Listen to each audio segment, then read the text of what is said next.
Exciting news for family members of those with Alzheimer's disease. The University of South Florida's Bird Alzheimer's Institute will be studying the effects of coconut oil on mild to moderate cases of the disease. And they may have a doctor from Spring Hill and her efforts on behalf of her husband to thank for that. Dr. Mary Newport cherishes sweet moments like this.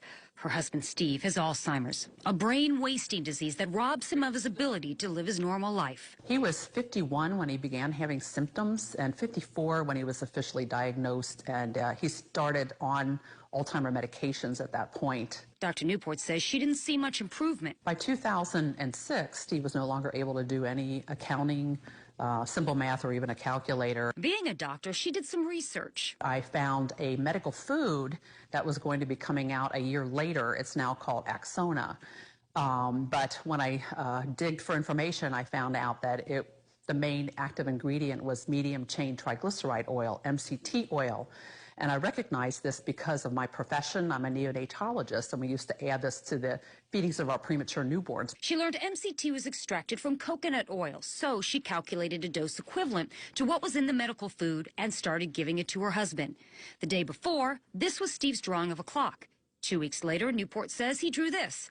And these improvements came after a month. His tremor disappeared. He came out much more alert in the morning. The animation returned to his face. His personality came back. Basically, what this is all about is that Alzheimer's is a type of diabetes of the brain. She believes the coconut oil helps get more energy into brain cells.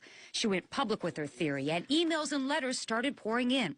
She began recording statistics, and researchers at South Florida's Bird Alzheimer's Institute took notice. A private foundation granted $250,000 to the institute for what's thought to be the first clinical trial of coconut oil on humans with Alzheimer's. And it's about to get underway. I'm extremely excited because the whole point of the book was to increase awareness so that clinical trials would be done. And that is about to happen.